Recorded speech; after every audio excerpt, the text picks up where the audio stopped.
The following is a presentation of the Championship Racing Network. Crossed Flags, a racing podcast. It's your midweek fix for racing news and information. Brought to you by the Championship Racing Network. Now let's head trackside to join your hosts, Steve West and Matt Nicholson. Welcome to the latest episode of Cross Flags. Hey, we're up to episode 9 now, and the cool thing about this is we just got done with Speed Weeks here in Alabama. Yeah. And if you haven't noticed, my voice is paying for it. Yep. All the PA at Talladega, all the PA at Barber, and then I made the mistake on Monday of mowing my yard and kicking up a whole lot of dust, which exacerbated the problem. So, yeah. But that being said, we had a great time.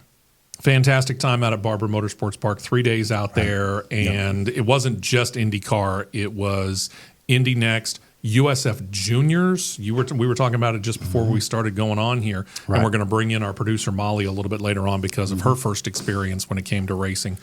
And she was talking about how young they were. There was a 14-year-old racing a USF Junior IndyCar. And I think he finished pretty well. Finished pretty well, as I remember, yeah. Mm-hmm. So between that and they had something like Porsches were in town, obviously. So it was just a fantastic time. Barber always puts on a fantastic The cars that just kind of made me go, was the Radical SR8 cars. Radical Cup. Radical Cup cars are crazy. They are. And this is it's a division really that has racing series all around the world. This one was Radical Cup North America, so obviously it included the United States, Canada, and Mexico. But there were other Radical Cup races going on all around the world over the same weekend. There were, I think the guy's name was Tom. I think so. He said there were divisions racing at the same time in Qatar, Saudi Arabia, I think he said Japan, Australia, and somewhere in Europe. Was it France or Germany? I want to say France. Something like that. Did I hear him say it was Magny-Cours? Yes. Something like that. Now that you say it, it sounds right. I was thinking, wow. It's really cool. It was a really cool thing. The only thing that I could equate it to, it seemed a little bit like a cross between an open air car, like an IndyCar, Formula One car, something like that, but kind of crossed with a modified. Yeah. You could say that. Yeah. Really cool car. Really cool car. It reminded me of an old school IMSA without a roof. I could see that. It reminded me more of the old school IMSAs, like the old Nissans and the Porsches you would see at the Rolex 24 in the early 90s. Yeah. That's what it reminded me of. All of them running little 4-cylinders. 4-cylinder EcoBoost engines. Yeah, and different classes within it. It was kind of like watching, if you are familiar with like Rolex 24 Hours of Daytona, it's kind of like watching that. You have several different divisions that are all on the track all at the same time, and they all have varying amounts of power. It was a lot of fun. So again, if you haven't been to Barber Motorsports in a long time or have never been to Barber Motorsports Park on a race weekend, make sure you go next year. IndyCar weekend, it's definitely worth it and a whole heck of a lot of fun. We had a great time, and it looks like the pavement has already been laid out and smoothed for me and us, really, to be back there next year. Yeah, it's when they first got it going, you was thinking it was only going to be a couple-year experiment, and now it's turned into 13 or 14 years. Yeah, something like that. That was Talladega. That was a 17-year experiment for us. Yeah, and then now Barber's turning for IndyCar being there, and it's turned into a staple on the series. And the other side of that is the fact that you mentioned the experiment side of things. It was the question of, this is NASCAR country. We're going to take an IndyCar race into the heart of NASCAR country. How is this going to do? And the first year turnout was just amazing. Right, yeah. I was there for that first one. And over the course of years, I mean, we've had opportunities to go out there, and IndyCar, unlike NASCAR, at Talladega anyway, runs in the rain because it's a road course. You can do that. And there were times when it was raining. There were times when we were wondering if we were going to get a tornado right in the middle of it. Luckily, we didn't get that. Yeah. But yeah, it's just been one of those things where it has just stuck around year after year. It has become one of the drivers' favorite places to go. And everybody, for a reason, calls this the Augusta of motorsports because we're not that far away from where they play the Masters golf tournament. Yeah. And if you look and compare the Masters property to the Barber Motorsports property, it does have a whole lot of resemblance to what it looks like. The place is constantly kept in pristine condition. Yep. And if you do go out there, I'll tell you, I said it over the PA, and I've said it on the air on all of the other shows that I do. And I'll say it again. If you go out there, make sure you take the time to tour the Barber Motorsports Museum. Yep. Because that museum is amazing. No doubt. All right, so let's get into it here, and let's start with picture number 1 here. And this is going to relate to the guy who really kind of considers Barber Motorsports Park, or did until they started racing in Nashville, his home track. Right. And the reason why is because he hails from the Nashville area, for lack of a better term. I'm not going to get into specifics. Hendersonville. Okay, well, we'll get into specifics then. I'm just saying. So Joseph Newgarden, last year, fighting for his 3rd title, swept all the oval tracks. Now, there are only 5 out of 17 races, but he swept them all, which is an impressive feat. But unfortunately, they were very, very uneven, which is kind of unusual for Team Penske, the team he races for, to be as relatively uneven in their performance as they were. So unfortunately for him, it meant that he fell short of his championship. And I think he finished in 3rd place because they really stubbed their toe on the season finale. Mm-hmm. So he comes out beginning of this year, and this guy right here is on fire. Yeah. And wins the season opener at St. Petersburg, a street course, by like 9 seconds, if I remember the gap correctly. Yeah, it was something 9 or 10 second range. Yeah, just flat toasted the field. Well, things happened over the course of time, and you're a race car driver. You kind of know this. You set something, you think that it's right. Right. And you forget about it. Sometimes it happens. To your detriment. It happens. In this case, his team did something that ultimately cost Joseph Newgarden race number 1 in the year. So instead of winning and getting all the points for having won the race, because he's credited officially with 2nd to last, he gets 1 championship point and a disqualification. His teammate, well, both of them actually. Right. Both of his teammates also got dinged. Strangely, Will Power only got docked 10 championship points.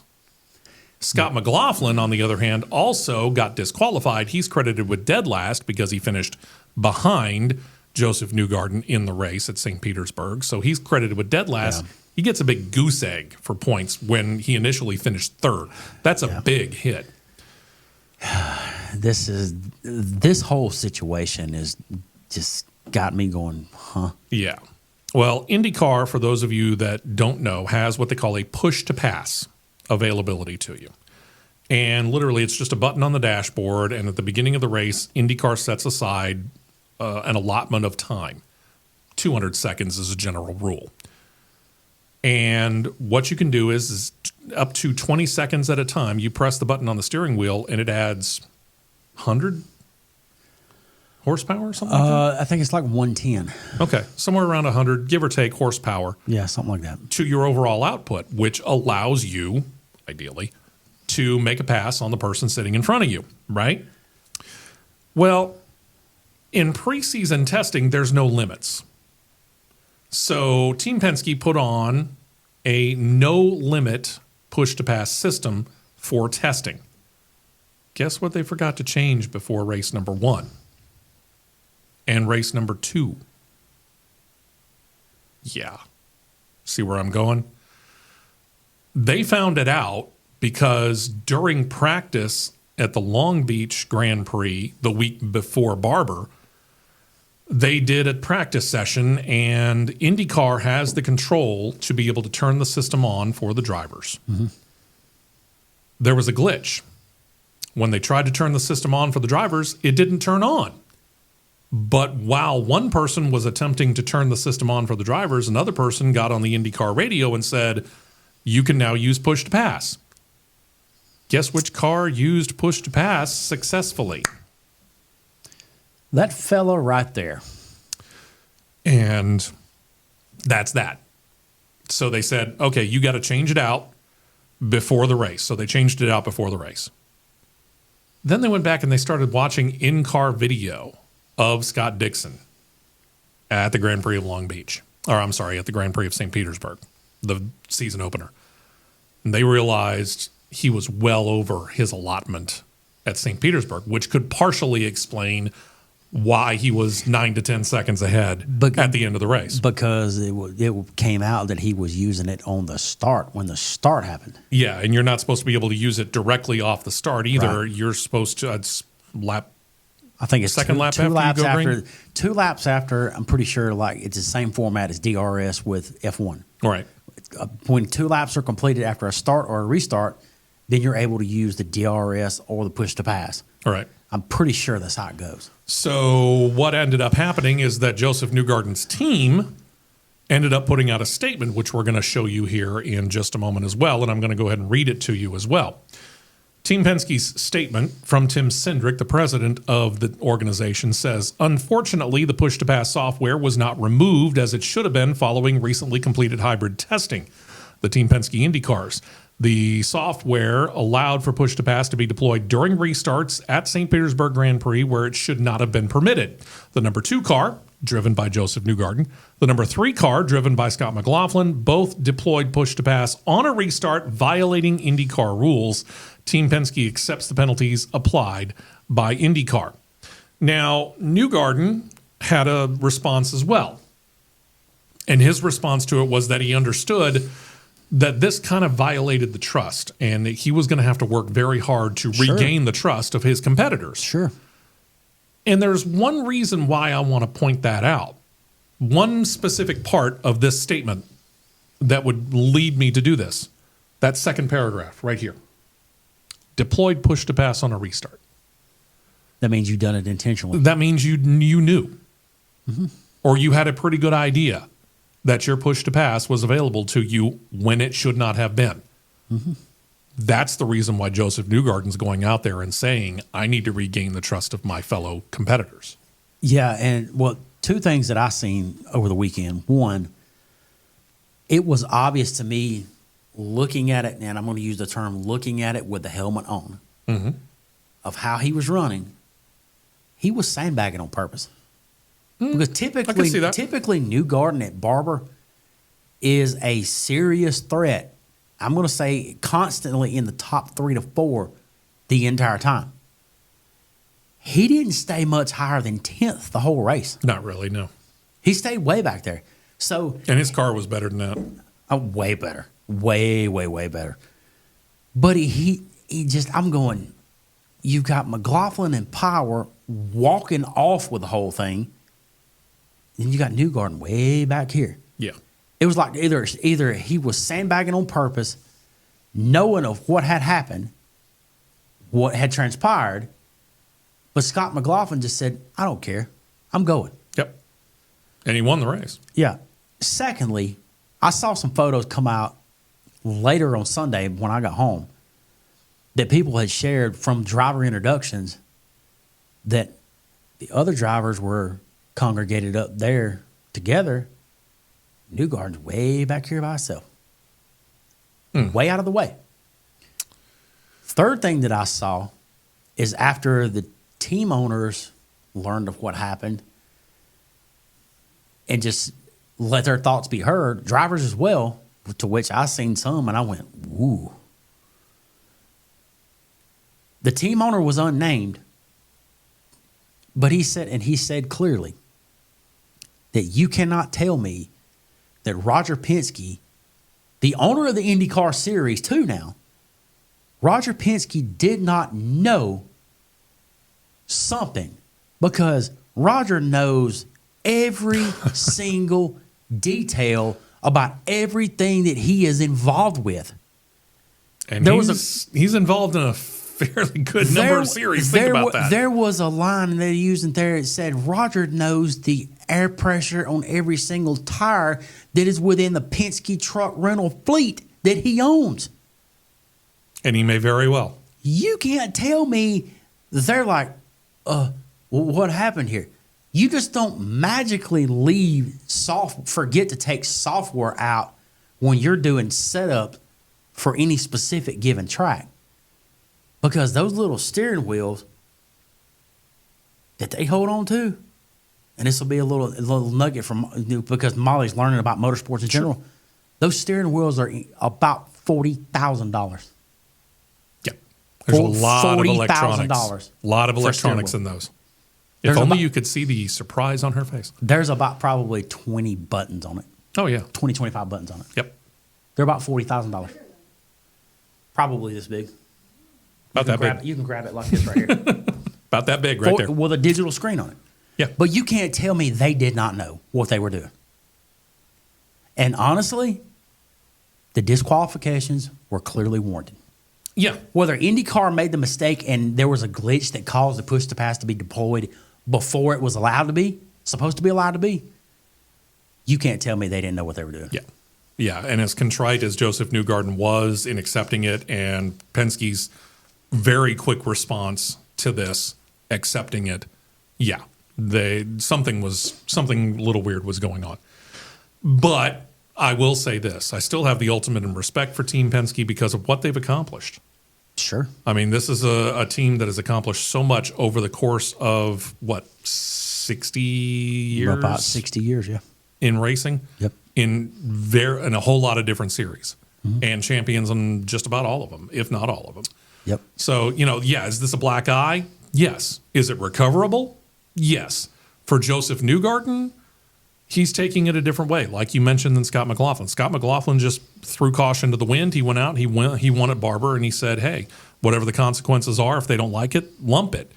Newgarden, on the other hand, he appears to be... He took it a little more personal. Yeah, and he appears to be trying to ingratiate himself back into the good graces of the fellow competitors that don't race for Team Penske. Right. We'll see how it all goes. Right. Then we had a little bit of fun. And for, don't get me wrong, our fine friends at Jocks, which Molly is an employee of, technically. I'm technically an employee of the Jocks sister station. We'll say it that way. Georgina. But, yeah, that fair lady right there on the picture. For most people, you don't realize her name is Georgina. Mm-hmm.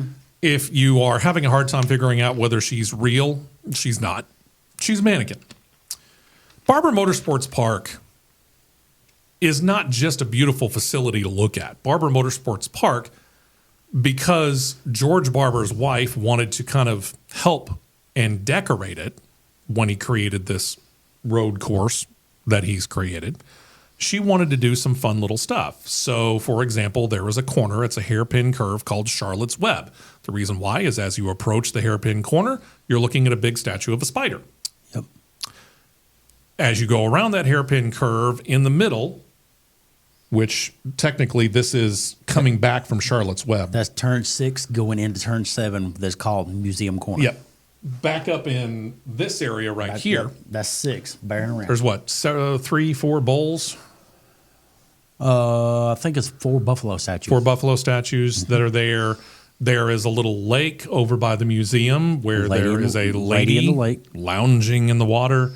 The bridge over this area, directly above where Georgina is falling from, connects to the museum. Right over here, there's a squirrel or something that is leaned up against the post. Squirrel, grasshopper, buffalo, spider. Something that looks like it's trying to climb up the post to get up into onto the bridge. Yeah. A lot of neat little stuff like that. And as it turned out, Miss Georgina here somehow ended up hanging from the underside of the walk crossover bridge. She's been there for a number of years. I remember the first time that I saw it. We went out to do a track drive. I think it was in 21. Making a few laps around there, and my wife's in the vehicle, and she goes, "Oh my God, what is that?" And you look up, and you're going, "Oh, that's a mannequin hanging from the bridge." Yeah. So over the course of time, apparently somebody forgot to double check on what was keeping Georgina hanging from the underside of the bridge, and you called it dry rotting, which is probably the best way to put it. Appeared to be something dry rotting. Yeah. So right in the middle of the race, this was, I don't even know what lap it was. Midway through the race, give or take? It was close to about like 40. Okay, about midway through the race-ish. All of a sudden, we start hearing, because in the PA booth, we're monitoring the IndyCar radio network. And right about that time, the television monitor that we have on the desk goes to a replay. Well, I'm not going to show you the replay, but literally, she fell straight down. That is the picture of her feet landing. She did a nice, perfect gymnastics stick of the landing. Yeah. And then proceeded to slowly topple over. And her hands, which you can tell are extended straight up in the I surrender motion, got just over there onto the track. Yeah, on the edge of it. The race car that you see on the track right there, clipped the hands, knocked the hands off the mannequin. Georgina needs a hand transplant. That would be Santino Ferrucci, because they played the audio clip of his in-car audio, and he's losing his mind. Thinking, oh my God, somebody just fell off the bridge. Yeah. And I got to admit, at the speeds they're going, you don't really have the chance to, because you're concentrated on the track in front of you. This is kind of peripheral. And it looks like a person. Yeah, it really does. Because I was going like, yeah, that's the mannequin. It fell. And the kicker was they didn't immediately throw the caution. No. They let it go. It's kind of funny. They finally went out, threw a caution, went out, picked up Georgina, and took her off to mannequin surgery or whatever. I don't know where they took her, to be real honest with you. I know that after the race, Scott McLaughlin had a picture with Georgina. Whatever they end up doing with her, I don't know. Maybe they'll put her back after they fix her and double check on how it is they're going to reattach her to the bridge. But it is funny. And back in 2017, there was an interview done by IndyCar's official website, IndyCar.com. You'd have a hard time looking for it. So if you can find it, great. But George Barber did an interview, and they were talking about different things. And they asked in that interview with George Barber about this. And that is where he said, oh, that's Georgina, spitting out her name. And he said, yep, we figured this would be a kind of a neat little conversation piece, and she's just hanging around because she likes to watch the racing, and she's just waiting for the perfect opportunity to drop down into somebody's cockpit. There you go. If she had waited 5 seconds and had been about 4 feet to the left on that picture, she'd have been sitting in there with Santino Ferrucci. And you want to talk about panic from Santino Ferrucci now? What if that had fallen into his cockpit? Ouch. And he had wrecked. How do you allow repairs like that without penalty? Yeah. Good question. So, no doubt, next year, when we come back to Barber Motorsports Park, and we will, all of those are either going to be gone or they're going to be a lot more secure. I can guarantee you that. Pretty sure. All right. One more note in IndyCar, and then we're going to bring in our novice to racing. But this one was, well, it was kind of a shock, truth be told, because David Malukas was somebody that Arrow McLaren Racing specifically went out and sought to come into their car. Now, this has to do with a whole soap opera related to Alex Palou.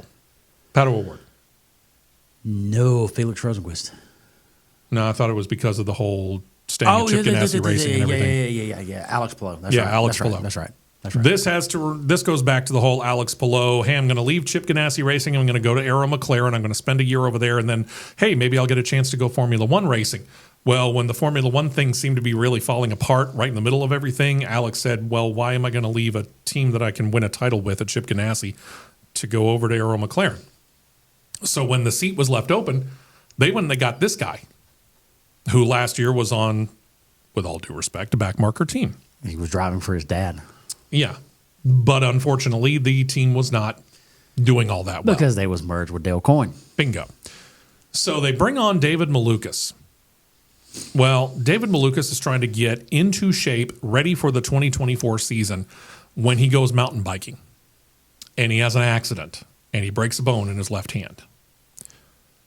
It doesn't really respond to training. They figured 2 races, maybe 3, but 2 races is probably what we're thinking. Mm-hmm. It just never responded. And he missed race number 4 at Barber last weekend.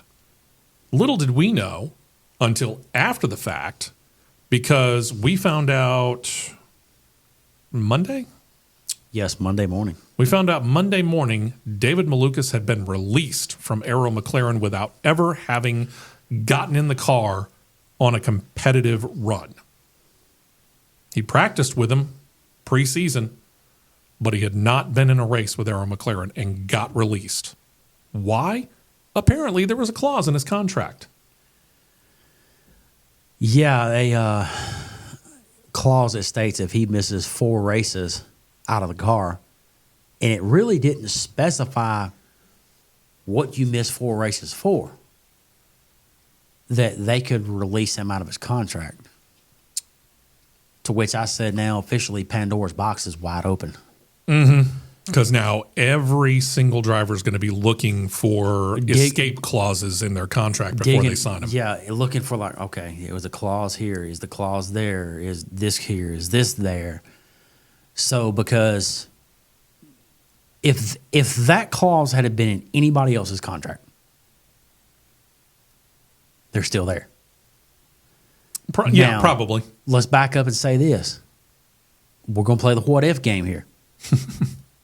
There's always, in motorsports, there's always a what-if game. Sure. It's constantly revolving door. All right. What if he gets injured in a crash in race? He misses 4 races. Yeah. Does that clause enacted because he missed 4 races due to a motorsports injury? Due to an off-track incident. Let's put it that way. I mean... Non-racing? Huh? You want to go non-racing, or do you just want to go off-track incident? We'd call it off-track. Okay. An off-track incident, because you've seen, like with NASCAR the last few years, you've seen an off-track incident with Chase Elliott. Mm-hmm. You've seen an off-track incident with, let's see, who else? Tony Stewart did it. You had the Tony Stewart 16. It was on track, but it was off track. Yeah, it depends on how you look at it, because he was running a sprint car, and his own sprint car got in an accident. He missed multiple races. Mm-hmm. Okay.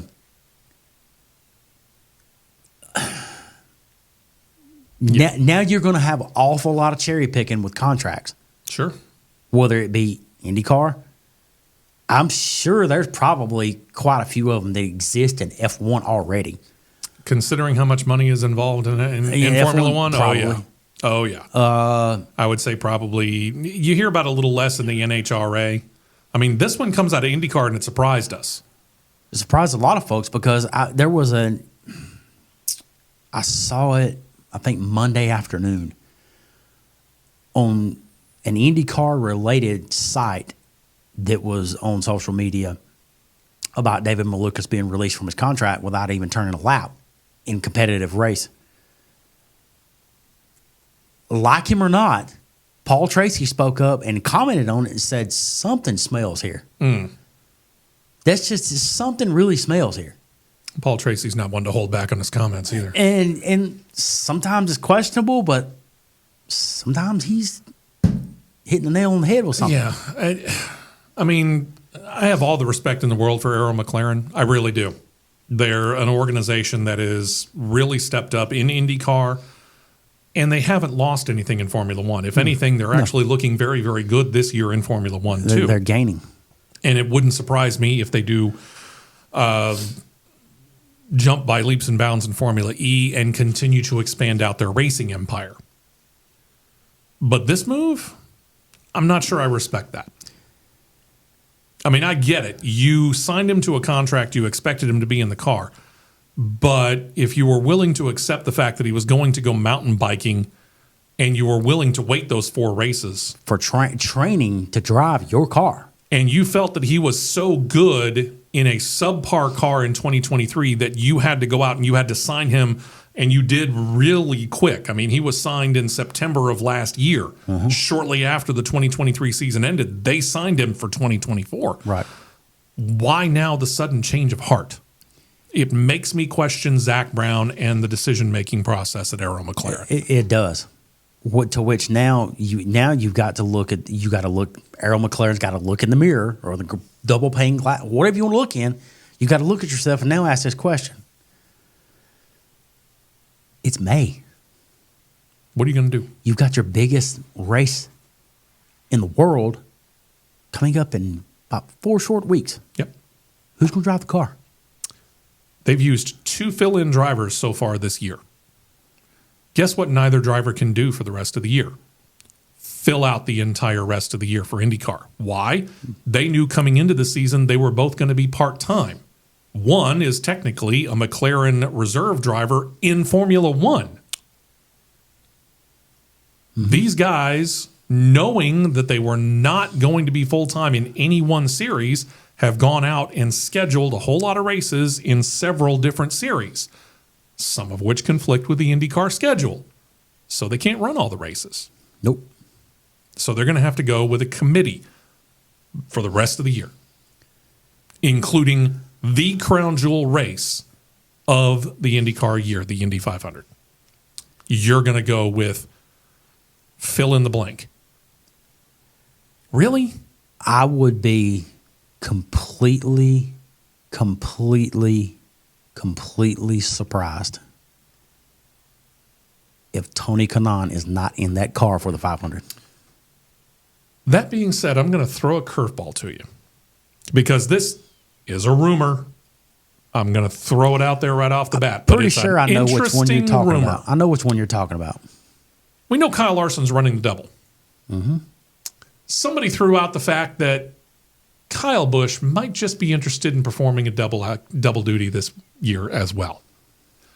That would be extremely short notice because he has not done anything to date in an IndyCar. Kyle Larson has done off-season testing, passed the rookie orientation, and done all the stuff that he needed to do up to this point, and has said, I'm not going to skip out on an IndyCar practice session because I need that time behind the wheel of the IndyCar. Sure. Kyle Busch hasn't set foot in an IndyCar. So I tend to believe that that is simply somebody trying to throw something up against the wall, see if it sticks. I don't think it will. But at the same time, it is a fairly interesting bit of rumor. I would be willing to say and willing to hedge a very, very substantial bet. He's probably gotten some laps in a sim, a substantial amount of laps in a sim, just to get an idea. But does IndyCar accept that? No. You would. He would, because once the GMR Grand Prix is officially done this Sunday, it's all about the Indy 500.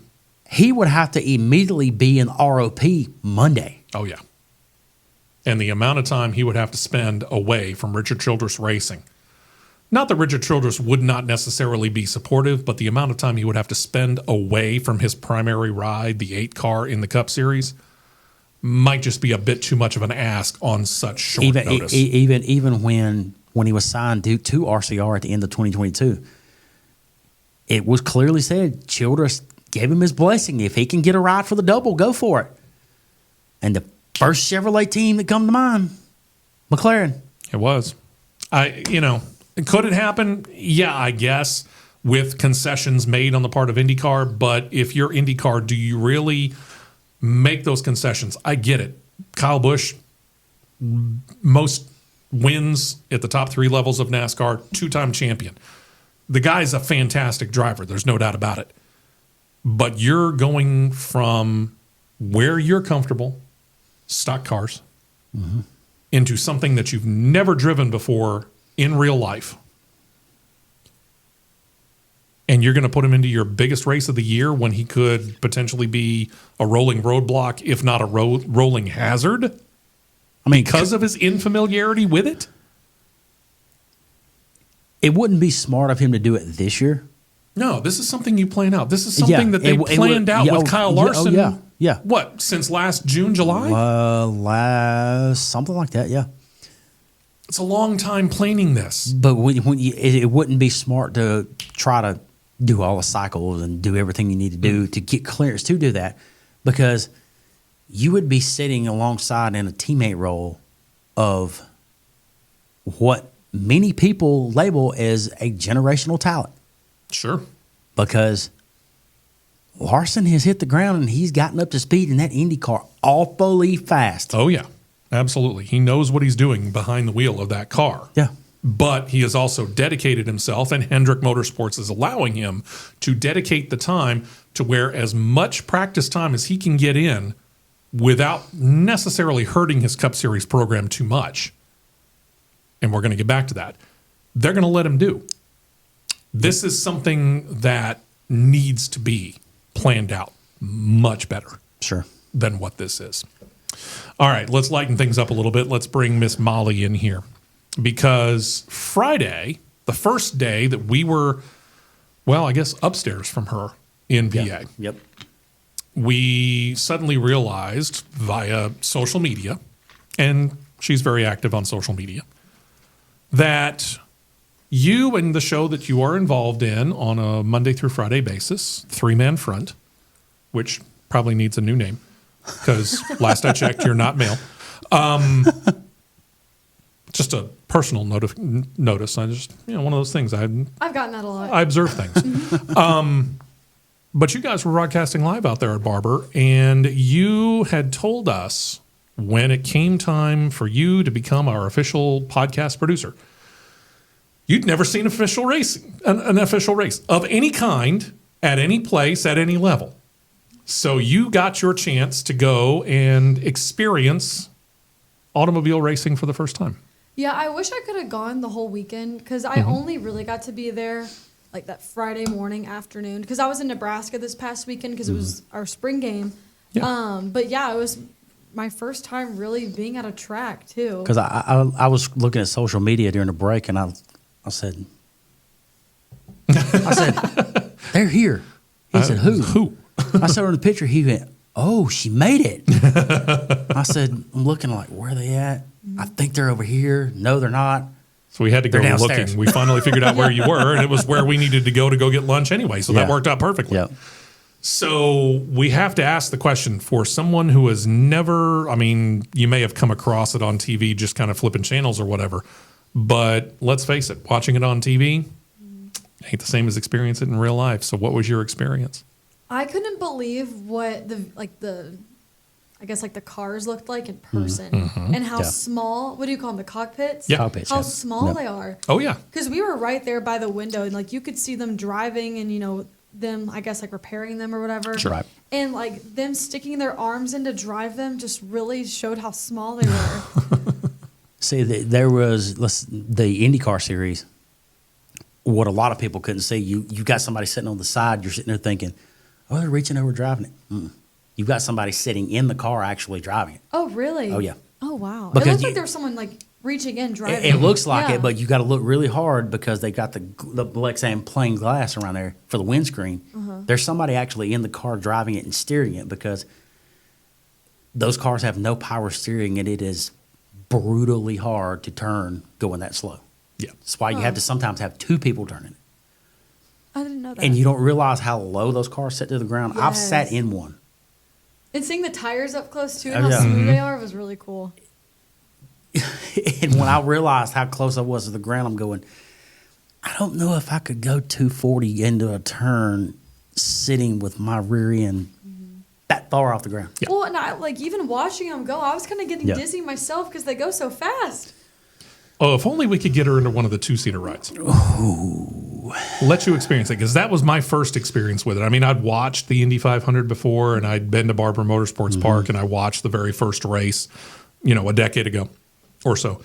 And, 15 years ago almost now.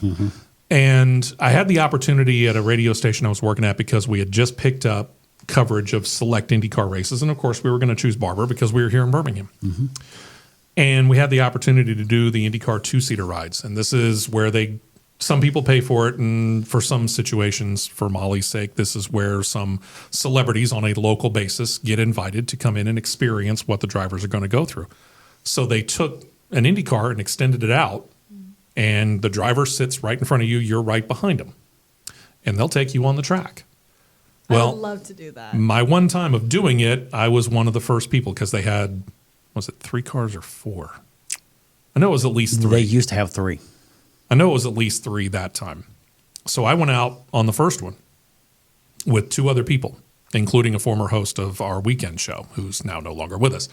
But we went out onto the track, and this was, again, first run. These cars had just come off the truck, had the new tires put on, and sent down to pit road. They had not even been warmed up.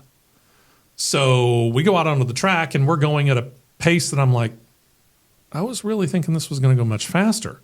And he starts doing the weave in and weave out thing. Scuffing the tires in, yep. Yeah. So when we started to come back around towards the end, and I'm thinking, oh my gosh, now we're going to go down to pit road.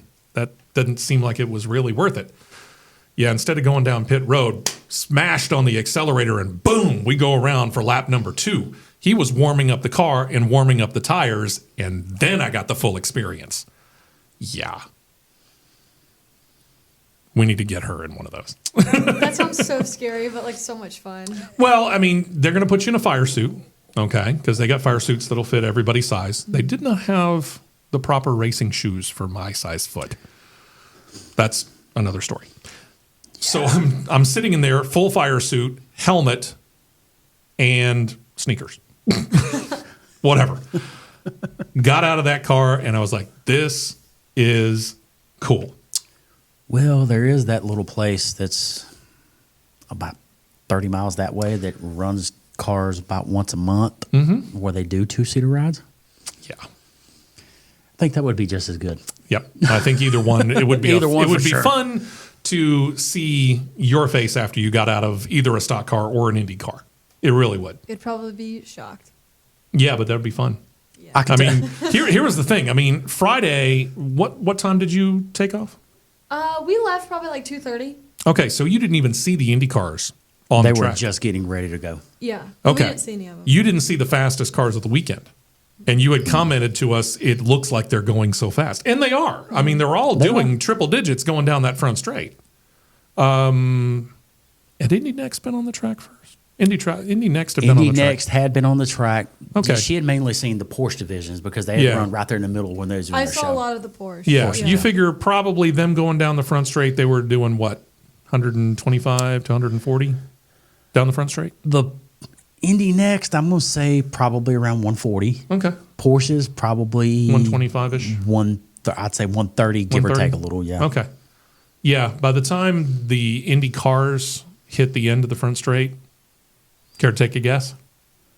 Probably, I'm going to say roughly 165-ish. Look at those eyes. Ish. It's really fast. Yes. Yes, it is. So, all right. Overall, quick rundown of your first experience when it comes to experiencing racing. I wasn't expecting really any of it because driving through Barber, there's so much stuff to look at. Sure. Like I remember one of the first things I saw driving up was the lady in the lake. Yep. Oh, yeah. And I was like, wow, where am I? Like, what is this? No, but I thought the track was really cool. And I know you guys talked about it earlier, but all of like the I guess the art that was all around the track. And I didn't know that her name was Georgina either. Jordan. I didn't learn that until this weekend either. Yeah. I didn't know. Surprise. Surprise. Here she is. Because I remember seeing that clip on Twitter, like going viral. And I was like, I was there. Yeah. Kind of. All right. So, hooked? Yes. All right, good. Because we need to get her many more experiences when it comes to racing. That's definite. I would say Atlanta may not be out of the question. We might work on that. So June? I've got quite a few connections in it. Is that June? No, Atlanta, July? September. Oh, that's right, too. They moved Atlanta, it back. September. They moved it back. And playoff racing at the same time. We'll work with you on that. Okay. All right. At night. That's true, too. Saturday night racing. Sunday. Sunday. Oh, that's true. Sunday. Huh? Xfinity runs on Saturday this year. Yeah, my gosh. Wow, that schedule's changed a lot. It sure has. All right. So let's move on to this. We'll go from one open wheel series to the next open wheel series, and let's talk a little bit Formula One because silly season has already begun. And, it's an all-encompassing term for drivers going from one team to the next. It doesn't matter whether it's NASCAR, really. Right. That's where it really began. But it really works for IndyCar. It works for Formula One, especially when you think about the fact that in this day and age, we're dealing with a whole lot of drivers that are moving around. Strangely enough, from last year to this year, no driver movement team to team. So we were sitting here thinking at the beginning of the season when that came out, 20 drivers all remained with the same organization. Nobody retired. Nobody left to go to this organization or that organization. Nobody got fired. How long can that last? It didn't even last at the beginning of the year. Nope. When Sir, yes, he's officially been knighted, Sir Lewis Hamilton announced, you know what, after, dozen or so years since 2013 at Mercedes, Right.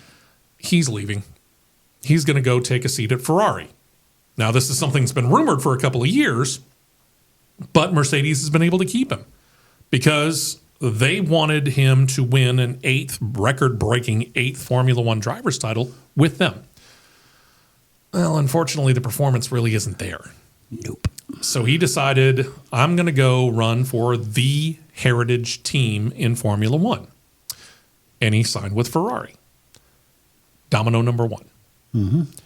Domino number two came when the next picture that we're going to show you suddenly got announced right after we got done with the podcast, as it turned out, last week. It was. This guy right here. That is Nico Hülkenberg. Nico Hülkenberg drives for the Haas F1 team, the MoneyGram Haas F1 team, if you want to go full bore on their exact name. Now, there's a reason why this picture shows that car. That's the Audi symbol, in case you're not familiar with it. Audi's not currently in Formula One. Audi will be in Formula One in 2026 when they take controlling interest in the team that is now called Kick Sauber. They will own it majority-wise, 75% year one. Yes.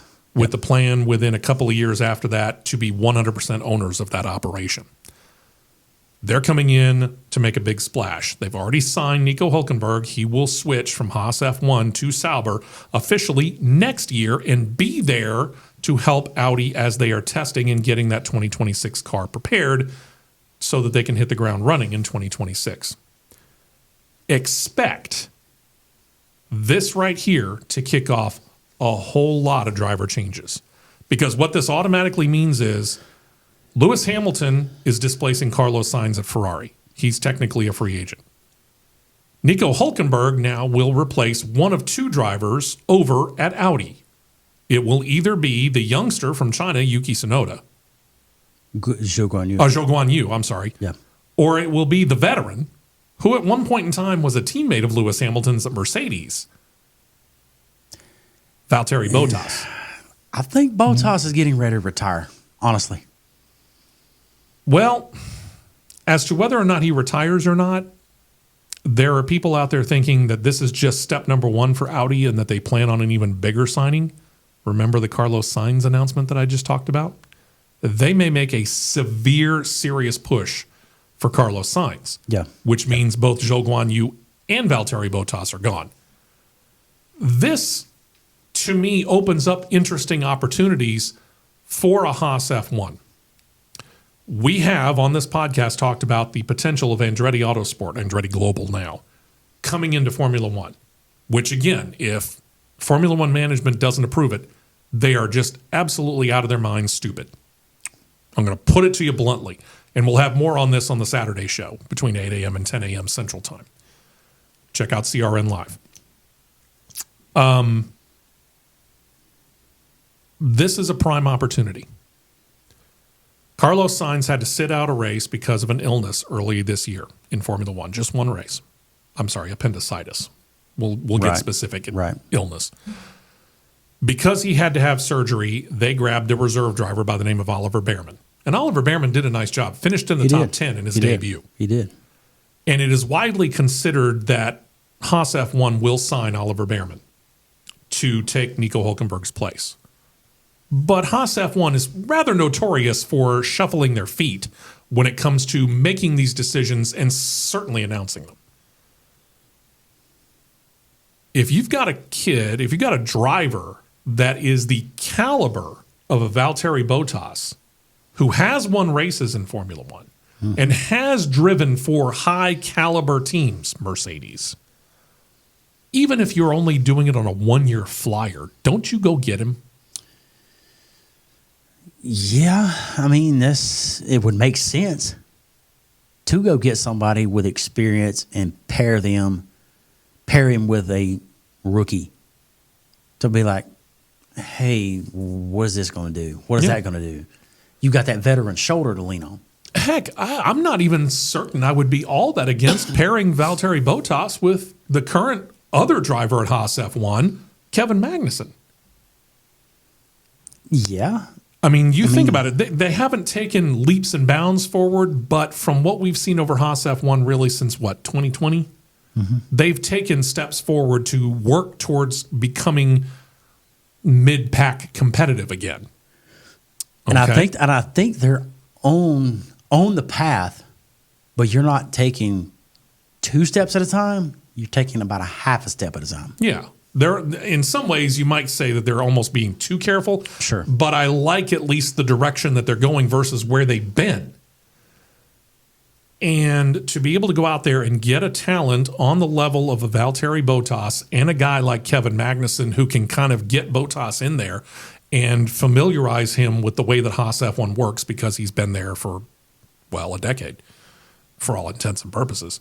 He's been there for the better part of the decade that Haas F1 has almost been there because their first year was 2016 that they were in competition.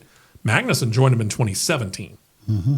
So he's been there for the better part of the decade. He knows the ins and outs. He knows how Haas F1 runs. And he can bring Valtteri Bottas in and say, here's how the team works. Let's go. And then Valtteri Bottas takes off and runs with the baton and tells you, hey, I remember what we did with this kind of problem when I was at Mercedes. Look at it. This is where I think you can pick things up. It's why they brought in Nico Hülkenberg. Yeah. Yep. They wanted that veteran presence. They wanted that guy who could say, hey, because of my experience with these other teams, I know where you need to be going. And it ain't this way, it's this way. I'd be honest with you. I might bring in a Valtteri Bottas. I don't care whether you pair him with Kevin Magnussen or Oliver Behrman. Doesn't matter to me. Yeah. But I think you're missing out on an opportunity if you don't try to go after Valtteri Bottas. If he says no, or if he says, hey, I'm going to retire, okay, fine. But you got to make that phone call. You tried. I think you got to make that phone call. Right. So Haas F1, send me a check for my consulting fee. I'll be expecting it the second Tuesday of next week.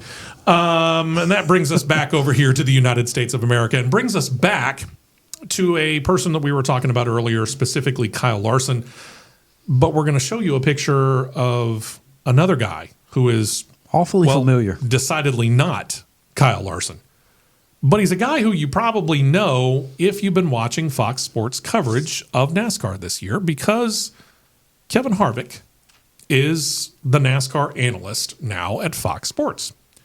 And I got to say, doing a very good job. He is. He stepped into it comfortably after really only having been doing it on the drivers only weekends, which were a neat deal. And I hope they do that again this year. Yeah, and with him having the lead play-by-play role that they give it to him every time they did that, he was very good. He took it and ran with it. There's no doubt about it. He did. Well, Kevin Harvick closed the door on making a comeback in Cup Series racing. Didn't say that he wouldn't necessarily get into a race car from time to time because he's got, part stake in the Cars Tour? Yeah, part stake in the Cars Tour, and he's got 2 Cars Tour cars that he owns with him, with that little fella named Keelan. Yeah. That's his son. He's climbing up pretty quick, and he's doing a very, very, very admirable job. Absolutely. So it's not like he's done racing, but he said at the end of the season when he stepped out of the 4-car for Stewart-Haas Racing, he was done Cup racing. As Lee Corso so famously says, not so fast, my friend. Kyle Larson and his schedule for Indy 500 practice is going to be a little weird. And qualifying. Practice sessions specifically will begin in earnest after they run on the road course, not this weekend, but the next weekend in IndyCar. Mm-hmm. Okay? So May 12th.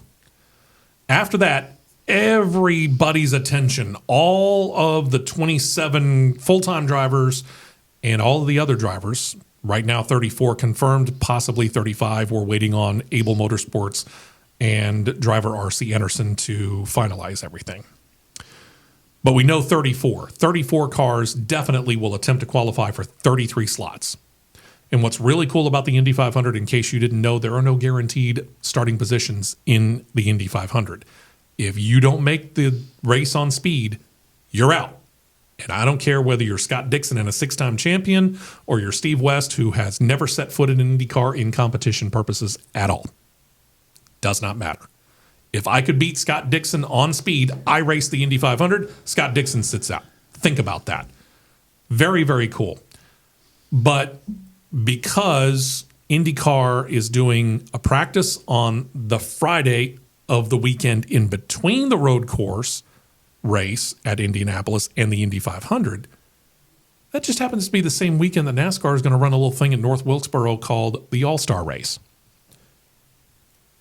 And there's several different things going on there. Well, if you miss a practice at the All-Star Race, it doesn't matter, because if you won a race last year, from last year's All-Star Race to now, you're locked in. So you miss a practice, big deal. Don't care. But they want to practice the car. So Rick Hendrick called Kevin Harvick. When you look at your phone and you see the name Rick Hendrick on it, you answer. You know it. I would. You answer. I mean, I saw a video clip of where Harvick did his little podcast deal that he does. He said, I looked at the phone, it was Rick Hendrick, and he said, hey, Kevin, hey, I kind of need a favor if you don't mind.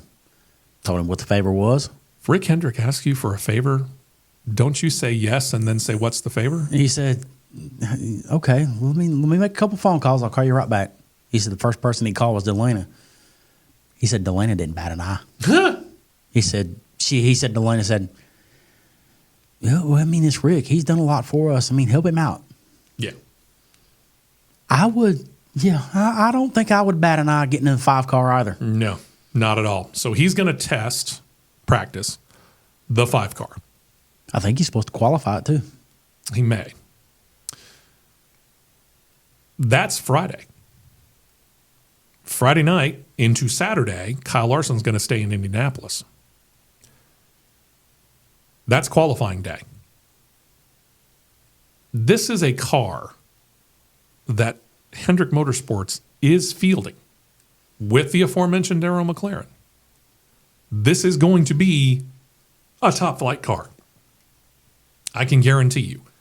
And with everybody talking about the way that he's done it and some of the practice speeds that we've seen out of Kyle Larson, I could easily see him parking that car qualifying-wise inside the top 10. Dare I say seeing him make the Fast 6? Kyle Larson has already said, because Sunday this year, because the lights are somewhat questionable at North Wilkesboro still, they're going to run a Sunday race. This is according to what I've read. But the difference between where the Fast 6 qualifiers would be and how quickly he would need to make his way down to North Wilkesboro, he could not feasibly make that possible. So he said, probably, even if I were to get to the Fast 6, I probably wouldn't take part in it. Here we go. All right. Please give me the official schedule. All-Star race schedule right here. Some people might have that wrong. All right. The Friday schedule, Craftsman Truck Series Hall to enter. Truck Series practice will run first. Cup Series practice will run second. That'll be Kevin Harvick. From 4 to 4:50 Eastern. Then you've got the Pit Crew Challenge. That's from 5:45 to 7. Okay. Saturday, you have on track action starts at 9:35 Eastern with truck qualifying. Truck races at 1:30. Heat races start at 7:20 on Saturday night. Okay. Sunday. Which, by the way, just to let you know, Kyle Larson says, yeah, I'll have plenty of time after qualifying to be able to make it to North Carolina, so I will be able to run the heat race. Heat races on Saturday. Oh, I take that back. Yeah, you're right. He said he races on Saturday. Yeah. I think he said he could, but I'm not so certain that he will. Because if you think about it, he'd have to go Indy, where he qualified, down to run the heat races on Saturday night, and then if he made the Fast Six, he'd have to make a decision. You made that. Well, I think what they're going to do is eliminate that, and Harvick's going to qualify the car in case he does make the Fast Six. Okay. What I've seen, and we may be reading two different things here. Yeah, we might. But the Open starts at 5:30 on Sunday, and the All-Star race starts at 8 o'clock Eastern, Sunday night. By the time the Fast Six wraps up in Indianapolis on Sunday, that's too close. Because a private jet, you can get from Indianapolis. I think I saw Indianapolis to where the nearest airport to Wilkesboro is Statesville Regional. That's like an hour and 40-minute flight, and then it's about 30 to 40-minute drive from Statesville to Wilkesboro up US 421. So he's going to be close. 2+ hours there, plus you got to be able to get from Indianapolis Motor Speedway to the airport, the closest airport. Which is not far. But it's still inside city traffic. True. Inside city traffic. Figure, 20 to 30 minutes there? Ish. If he don't have a helicopter waiting on him to shuttle him over there. And either way, you're still dealing with some clearances that you got to go through for that as well. Sure. So, yeah, you're still talking probably the better part of 3 hours of leaving Indianapolis Motor Speedway, arriving in North Wilkesboro. Too tight. Yep. So while qualifying is a go, probably with that guy behind the wheel, mainly for pit selection. Don't expect him to be there for the heat races on Saturday night. But he said, even if I do make the Fast Six, I would rather be at the All-Star race. Mm-hmm. So I will probably skip the Fast Six, which means he would start sixth. Oh, darn. He'd start on the second row of the Indy 500. Oh, shoot. What a horrible thing that would be, wouldn't it, Kyle? Yeah, it would be bad. Would it be the ultimate story if he made pole? Sure. But you know what? It's your first shot at the Indy 500, man. If you get to start sixth, take it and run with it. And then go to the All-Star race. You go. Because last year, he owned that All-Star race. That's an understatement. Now, things have changed. North Wilkesboro's been paved. Right. So, other drivers may have a better chance now. Kyle Larson's amount of racing that he does outside of a Cup Series car really did set him up to be able to adapt that much faster to what was, I'm not going to say questionable, but a very old track that was unpredictable at North Wilkesboro last year. Very. It allowed him to adapt to it so fast that he dominated that race so much. This year, things are a lot more on an equal ground because everybody's starting over on fresh pavement. Mm-hmm. So, yeah, I don't doubt at all that he wants to go back and he wants to defend that win at North Wilkesboro in the All-Star race. Don't doubt it at all. Looking forward to it. Looking forward to having that guy back in the car, too. Should be a lot of fun because when he gets the chance to talk about it during the All-Star race on Sunday evening, he'll have a whole lot more stories to tell, too. Very much so. Be a lot of fun. Yep. Well, hey, we're back on our regular Saturday morning program this week. Don't forget about that. 9 a.m. Eastern, 8 a.m. Central Time. Check out CRN Live on YouTube. You can check out the 2-hour show there. And if you like what you're seeing here, please make comments down below. Subscribe if you haven't already, because we're always looking for new subscribers to Jocks TV on YouTube. It's always a good thing. Y'all have a great time. Hope you join us this weekend as well.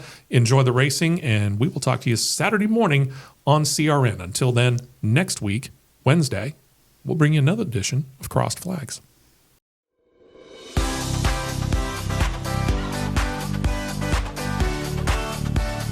You've been listening to Crossed Flags, a racing podcast. For more content like this, subscribe to CRN Live on YouTube, and you'll be set to catch the 2-hour live show every Saturday morning at 9 Eastern, 8 Central.